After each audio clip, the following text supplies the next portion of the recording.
Salve! No espaço está um pedaço da vida de todos os viventes. É do espaço que todos recebem os bons e os maus pensamentos. Tendo o ser humano em si mesmo a ação e o símbolo astrológico. É por isso que os viventes não deixam de ser uma antena captadora das influências do espaço. Eis aqui mais um pedacinho da vida dos seres humanos, mostrando as influências dos astros sobre todos os viventes. E por essas influências é que nascem as variações de ideias e uma infinidade de pensamentos, sempre variantes, uns até bem metabólicos, bolando sempre uma enormidade de coisas. Tudo isto devido às linhas gerais de astrologia, que sendo o ser humano uma antena de contato com as ações astrológicas, não pode cessar de pensar. No ar, o programa Luz da Razão, o programa da fase do terceiro milênio.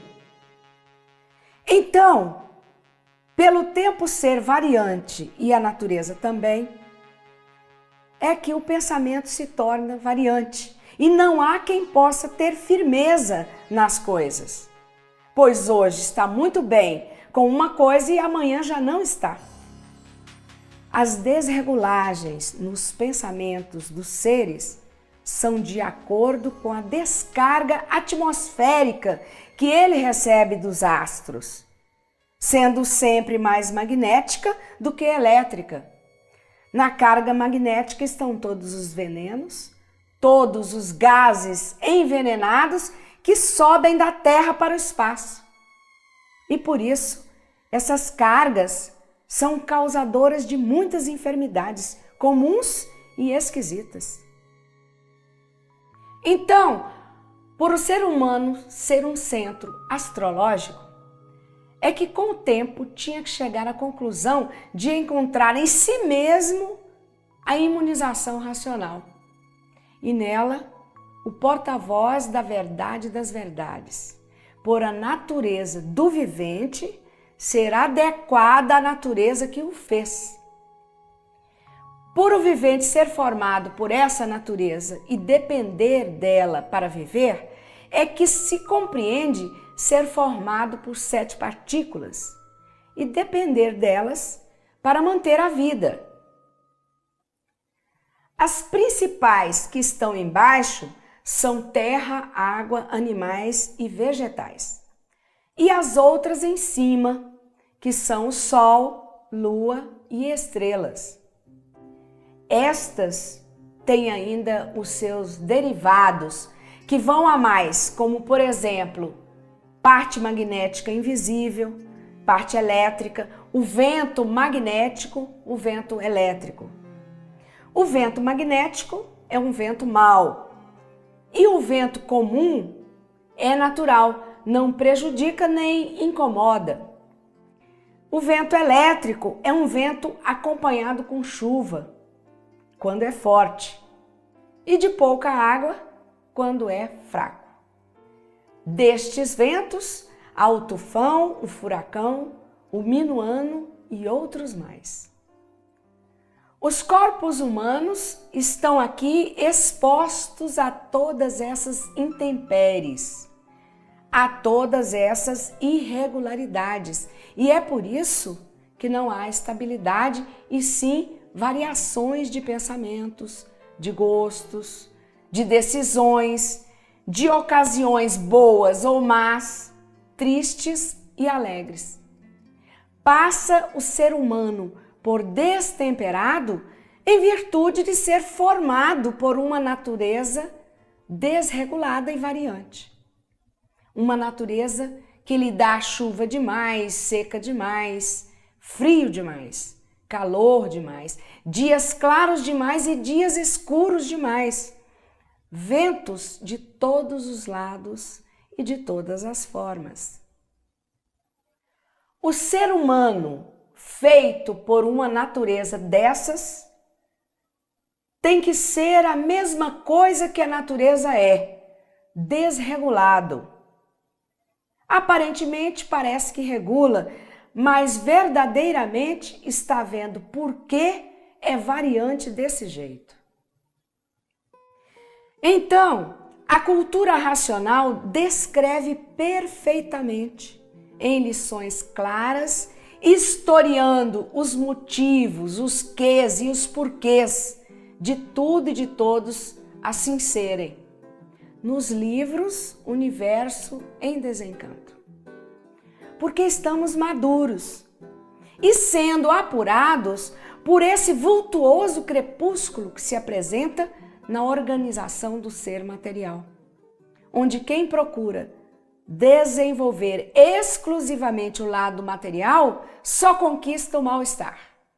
Os venenos da matéria entorpecem as dores e o sofrimento, não fazendo graça para ninguém rir. O homem é uma fera, teimoso, rebelde e feroz. Então, além dessas lapidações da natureza, são atingidos também pelos monstros invisíveis espirituais, habitantes aqui do astral inferior, entre a Terra e o Sol. E a humanidade se encontrava até então sujeita aos ataques ferozes desses ditos, sofrendo espiritualmente toda espécie de torturas. Que quantas famílias hoje sofrem horrores com os maus invisíveis em ação.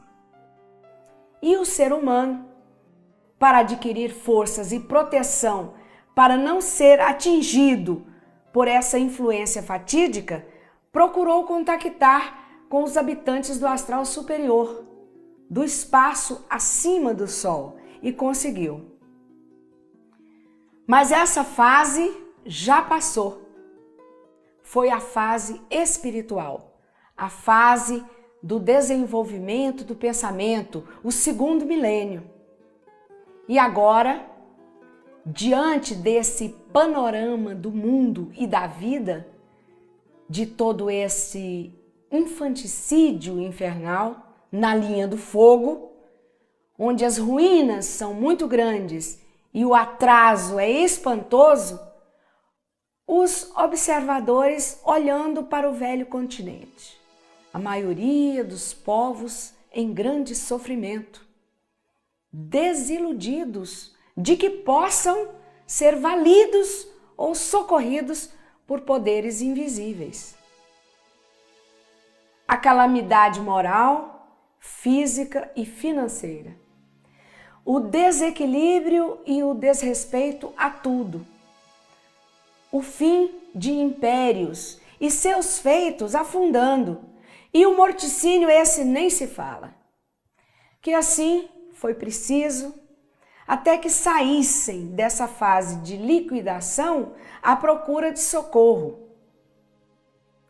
Como no tempo antigo encontrou o astral superior, hoje é socorrido pela fase racional, a fase de recuperação e da racionalização dos povos, que é todos conhecerem o mundo de sua raça e saber como voltar para ele. Está aqui o dossiê de recuperação, para que nós não cheguemos ao ponto de desolação e destruição, e sim ver a vida reflorescer das maravilhas do desencanto.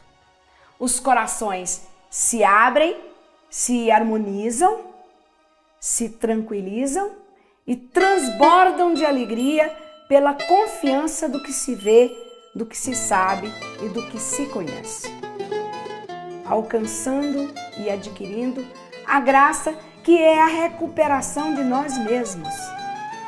E ninguém poderia supor que tudo isso haveria de um dia chegar no mundo, ou que aqui pudesse aparecer a escrituração do desencanto, quebrando esse rochedo das mentes endurecidas e fazendo brilhar um bom futuro para todos nós.